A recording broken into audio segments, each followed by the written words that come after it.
Hi കൂട്ടുകാരെ, welcome to CC Plus. എൻ്റെ പേര് അനുശ്രീ. അപ്പൊ നമുക്ക് ഇന്ന് LSSന് വേണ്ടിയിട്ട് കുറച്ച് ക്വസ്റ്റ്യൻസ് പരിചയപ്പെടാം. പരിസര പഠനം എന്ന ഭാഗത്തു നിന്നുള്ള ക്വസ്റ്റ്യൻസ് ആണ്. നിങ്ങൾക്ക് ഈ ചാപ്റ്റർ അറിയില്ലേ? യൂണിറ്റ് 1 വയലും വനവും. ഈ ചാപ്റ്ററിൽ നിന്നുള്ള ക്വസ്റ്റ്യൻസ് ആണ് നമ്മൾ പരിചയപ്പെടാൻ പോകുന്നത്. അപ്പൊ നമുക്ക് ആദ്യത്തെ ക്വസ്റ്റ്യനിലേക്ക് പോയാലോ? ഇതാ, നിങ്ങൾ ഇത് നോക്കിക്കേ. ഉത്തരം കണ്ടെത്തി എഴുതാം. 1 മാർക്കിന്റെ ക്വസ്റ്റ്യൻ ആണ്. ക്വസ്റ്റ്യൻ എന്താണ്? കേരളത്തിന്റെ ഔദ്യോഗിക മത്സ്യമേത്? നിങ്ങൾക്ക് അറിയാമോ കേരളത്തിന്റെ ഔദ്യോഗിക മത്സ്യം ഏതാണെന്ന്? കുറച്ച് ഓപ്ഷൻസ് ഉണ്ട് അല്ലേ? അയലയുണ്ട്, കരിമീനുണ്ട്, തിരണ്ടിയുണ്ട്, മത്തിയുണ്ട്. ഏതായിരിക്കും കേരളത്തിന്റെ ഔദ്യോഗിക മത്സ്യം? നിങ്ങൾ ആലോചിച്ചിട്ടുണ്ടോ എപ്പോഴെങ്കിലും?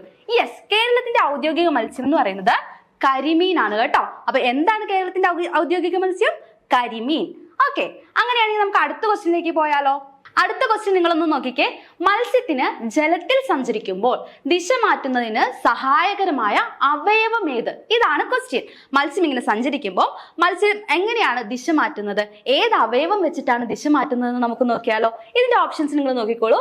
വാൽച്ചിറക്, പാർശ്വത്തിലെ ചിറക്, ചെകിളപ്പൂക്കൾ, ശൽക്കങ്ങൾ. ഇതിൽ ഏത് അവയവം വെച്ചിട്ടായിരിക്കും മത്സ്യം ദിശ മാറ്റുന്നത്? നമുക്ക് ആൻസർ നോക്കാം. ആൻസർ വാൽച്ചിറകാണ്. അപ്പൊ വാൽച്ചിറക് വെച്ചിട്ടാണ് മത്സ്യം ജലത്തിലൂടെ സഞ്ചരിക്കുമ്പോൾ ദിശ മാറ്റുന്നത്. ഓക്കെ, അങ്ങനെയാണെങ്കിൽ നമുക്ക് മൂന്നാമത്തെ ചോദ്യത്തിലേക്ക് പോവാം. മൂന്നാമത്തെ ചോദ്യം നിങ്ങൾ നോക്കിക്കോളൂ. താഴെ കൊടുത്തവയിൽ ജലസസ്യം ഏതാണ് എന്നുള്ളതാണ്. അപ്പം ഈ ചോദ്യത്തിന്റെ ഉത്തരം കണ്ടുപിടിക്കാൻ വളരെ ഈസിയാണ്. നിങ്ങൾ ഈ ഓപ്ഷൻസ് ഒന്ന് നോക്കിക്കേ. ചെമ്പരത്തിയുണ്ട്, കുളവാഴയുണ്ട്, കള്ളിമുള്ള്, മഷിത്തണ്ട്. ഈ ഓപ്ഷൻസ് നോക്കുമ്പോൾ തന്നെ നിങ്ങൾക്ക് ആൻസറിലോട്ട് എത്താൻ പറ്റും അല്ലെ? നിങ്ങളൊന്ന് നോക്കിക്കേ.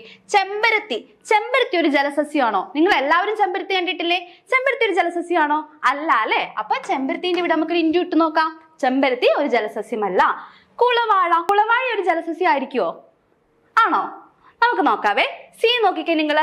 കള്ളിമുള്ള് എന്തായാലും ഒരു ജലസസ്യം അല്ല അല്ലെ? അത് നമുക്ക് എല്ലാവർക്കും അറിയാം. കള്ളിമുൾ ചെടികൾ എവിടെയാ വളരുന്നേ? മരുഭൂമിയിൽ. അപ്പൊ ഇതൊരു ജലസസ്യമാണോ? അല്ല. മഷിത്തണ്ട് നിങ്ങൾ കണ്ടിട്ടുണ്ടോ? ഞങ്ങളും പണ്ട് സ്കൂളുകളിലൊക്കെ നമ്മൾ പണ്ട് സ്ലേറ്റ് ഒക്കെ മായ്ക്കാൻ ഈ മഷിത്തണ്ട് ഉപയോഗിച്ചിരുന്നു. നിങ്ങളൊക്കെ കണ്ടിട്ടുണ്ടാവോ? ഇല്ല അല്ലെ? മഷിത്തണ്ട് എന്തല്ല? ഒരു ജലസസ്യമല്ല. പിന്നെ നമുക്ക് ഇവിടെ വന്നേക്കുന്ന ഓപ്ഷൻ ഏതാ? കുളവാഴ. ഇതിന്റെ ആൻസർ കുളവാഴയാണ്. കുളവാഴ എന്താണ്? കുളവാഴ ഒരു ജലസസ്യമാണ്. ഓക്കെ, അങ്ങനെയാണെങ്കിൽ നമുക്ക് അടുത്ത ക്വസ്റ്റ്യൻ നോക്കാം. നാലാമത്തെ ക്വസ്റ്റ്യൻ നിങ്ങൾ നോക്കിക്കോളൂ. ഒരു ഉഭയജീവി. താഴെ തന്നിരിക്കുന്ന ഓപ്ഷൻസിൽ ഏതാണ് ഉഭയജീവി എന്നുള്ളതാണ് നമ്മുടെ ക്വസ്റ്റ്യൻ. അപ്പൊ ഉഭയജീവി എന്താണെന്ന് നിങ്ങൾക്ക് അറിയാമോ?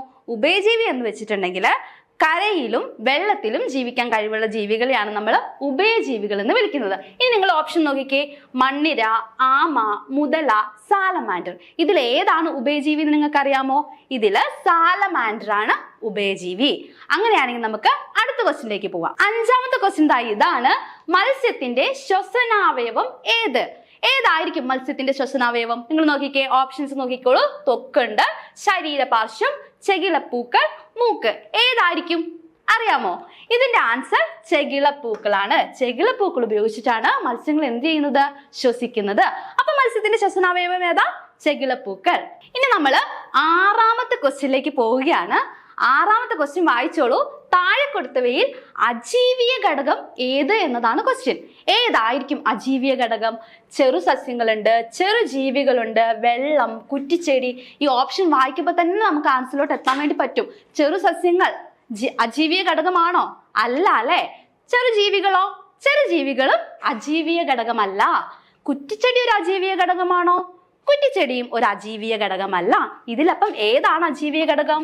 വെള്ളമാണല്ലേ? ഓപ്ഷൻ സി, വെള്ളമാണ് അതിന്റെ ആൻസർ. ഇനി നമ്മൾ അടുത്ത ഒരു വിഭാഗം ക്വസ്റ്റ്യൻസിനെ പരിചയപ്പെടാൻ വേണ്ടി പോവുകയാണ്. നമ്മൾ ഇത്രയും നേരം പരിചയപ്പെട്ടത് എങ്ങനെയായിരുന്നു?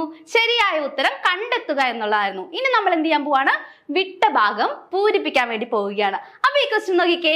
താമര, ആമ്പൽ തുടങ്ങിയ ജലസസ്യങ്ങളുടെ ഇലകൾ വെള്ളത്തിൽ പൊങ്ങിക്കിടക്കുന്നുണ്ട് അല്ലെ? അങ്ങനെ പൊങ്ങിക്കിടക്കുന്നത് ഒരു ഡാഷ് ഉള്ളത് കൊണ്ടാണ്. നിങ്ങൾ എപ്പോഴെങ്കിലും ആലോചിച്ചിട്ടുണ്ടോ? താമര, ആമ്പൽ ഇങ്ങനെയുള്ള ജലസസ്യങ്ങളില്ലേ, ഇവയുടെയൊക്കെ ഇലകള് വെള്ളത്തിൽ പൊങ്ങിക്കിടക്കുന്നത് എന്തുകൊണ്ടാണെന്ന് എപ്പോഴെങ്കിലും നിങ്ങൾ ആലോചിച്ചിട്ടുണ്ടോ? അതിന്റെ ആൻസർ നമുക്കൊന്ന് നോക്കാം. ഈ ചെടികൾക്ക് ഇവയുടെ വായു അറകൾ ഉള്ളത് കൊണ്ടാണ് ഇവയുടെയൊക്കെ ഇലകൾ എന്ത് ചെയ്യുന്നത്? ആ ഇലകളിൽ വായു അറകൾ ഉള്ളത് കൊണ്ടാണ് ഈ ഇലകളെല്ലാം എന്ത് ചെയ്യുന്നത്?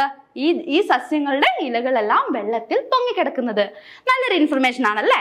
ഇനി നമ്മൾ വേറൊരു ക്വസ്റ്റ്യനോട്ട് നോക്കുവാണ്. ഈ ക്വസ്റ്റ്യൻ നിങ്ങളൊന്ന് നോക്കിക്കേ. മത്സ്യം ജലത്തിലെ വായു ശ്വസിക്കുന്നത്. മത്സ്യം എങ്ങനെയായിരിക്കും ശ്വസിക്കുന്നത് അല്ലേ? അതെങ്ങനെയാണെന്ന് നമുക്ക് നോക്കാം. മത്സ്യം ജലത്തിലെ വായു ശ്വസിക്കുന്നത് ഡാഷ് ഉള്ളത് കൊണ്ടാണ്. നിങ്ങൾ ചിന്തിച്ചിട്ടുണ്ടോ മത്സ്യം എങ്ങനെയായിരിക്കും ശ്വസിക്കുന്നത്, വെള്ളത്തിനുള്ളിൽ നിന്ന് എങ്ങനെയായിരിക്കും ശ്വസിക്കുന്നത് എന്നൊക്കെ നിങ്ങൾ ആലോചിച്ചിട്ടുണ്ടോ? ഞാൻ എൻ്റെ ചെറുപ്പത്തിൽ ഒരുപാട് ആലോചിച്ചിട്ടുണ്ട് കേട്ടോ, ഇതെങ്ങനെ ശ്വസിക്കും എന്നൊക്കെ. നമുക്ക് ഇതിന്റെ ആൻസർ ഒന്ന് നോക്കിയാലോ? ഇതിന്റെ ആൻസർ ചെകിളപ്പൂക്കളാണ്. മത്സ്യത്തിന്റെ ചെകിളപ്പൂക്കൾ ഉപയോഗിച്ചിട്ടാണ് എന്ത് ചെയ്യുന്നത്? ജലത്തില് ശ്വസിക്കുന്നത്. അത് നല്ലൊരു ഇൻഫർമേഷൻ അല്ലേ? നിങ്ങൾ അത് ആലോചിച്ചിട്ടുണ്ടല്ലേ? നിങ്ങൾക്ക് കുറെ പേർക്കൊക്കെ അറിയാം അല്ലേ? ഓക്കെ, ഇനി നമ്മൾ ഈ ക്വസ്റ്റ്യൻ നിങ്ങളൊന്ന് നോക്കിക്കോ. 9ാമത്തെ ക്വസ്റ്റ്യൻ ആണ്. ഡാഷ് ആണ് ഏറ്റവും വലിയ ഇലയുള്ള ജലസസ്യം. ഡാഷ് ആണ് ഏറ്റവും വലിയ ഇലയുള്ള ജലസസ്യം. ഏതായിരിക്കും ഏറ്റവും വലിയ ഇലയുള്ള ജലസസ്യം? അറിയാമോ? നോക്കിക്കേ, നിങ്ങൾ ആൻസർ നോക്കിക്കേ. ആനത്താമര. ആനത്താമരയാണ് ഏറ്റവും വലിയ ഇലയുള്ള ജലസസ്യം. അങ്ങനെ നമ്മൾ അവസാനത്തെ ക്വസ്റ്റ്യനിലേക്ക് പോവുകയാണ്. നമുക്ക് അവസാനത്തെ ക്വസ്റ്റ്യൻ നോക്കിയാലോ? ഈ ക്വസ്റ്റ്യൻ നിങ്ങൾ നോക്കിക്കോളൂ.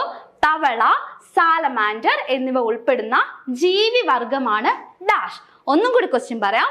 തവള, സാലമാൻഡർ എന്നിവ ഉൾപ്പെടുന്ന ജീവിവർഗമാണ് ഡാഷ്. അറിയാമോ നിങ്ങൾക്ക്? ഇതിന്റെ ആൻസർ അറിയോ നിങ്ങൾക്ക്? നിങ്ങളൊന്ന് ആലോചിച്ച് നോക്കി, ആൻസർ കിട്ടുന്നുണ്ടോന്ന്. കിട്ടിയോ? ഞാൻ എന്തായാലും ആൻസർ പറയാം. ഉഭയജീവികൾ. അപ്പം തവള എന്ന് പറയുന്നത് എന്താ? ഒരു ഉഭയജീവിയല്ലേ? നമ്മൾ നേരത്തെ പഠിച്ചു സാലമാൻഡറും എന്താണ്?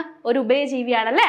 അപ്പൊ ഇവയൊക്കെ ഉൾപ്പെടുന്ന ജീവിവർഗത്തിനെ നമ്മൾ വിളിക്കുന്ന പേരാണ് ഉഭയജീവികൾ. അപ്പൊ ഉഭയജീവികൾ എന്താണ് ഞാൻ കുറച്ച് മുന്നേ പറഞ്ഞു തന്നില്ലേ? നിങ്ങൾക്ക് എല്ലാവർക്കും ഓർമ്മയുണ്ടല്ലോ അല്ലെ? അപ്പൊ നമ്മൾ ഇന്ന് 10 ക്വസ്റ്റ്യൻസ് പരിചയപ്പെട്ടു. ഈ 10 ക്വസ്റ്റ്യൻസ് നിങ്ങൾക്ക് ഓക്കെ അല്ലേ? അപ്പൊ എല്ലാവരും നല്ല അടിപൊളിയായിട്ട് LSS എക്സാമിന് വേണ്ടിയിട്ട് പ്രിപ്പയർ ചെയ്യുക. വീണ്ടും റിവൈസ് ചെയ്യുക. അപ്പൊ നിങ്ങൾ ഇത് മാത്രം പഠിച്ചാൽ പോരാ അല്ലെ? LSS കഴിഞ്ഞു. ഇനി നിങ്ങൾക്ക് എന്തുണ്ട്? നിങ്ങൾക്ക് ഒരുപാട് ഓപ്പർച്യൂണിറ്റീസ് ഉണ്ട്. നവോദയ, സൈനിക സ്കൂളിലൊക്കെ നിങ്ങൾക്ക് അഡ്മിഷൻ കിട്ടാൻ ഒരുപാട് ഓപ്പർച്യൂണിറ്റീസ് ഉണ്ട്. അപ്പൊ നിങ്ങൾ LSS മാത്രം നിർത്തരുത്.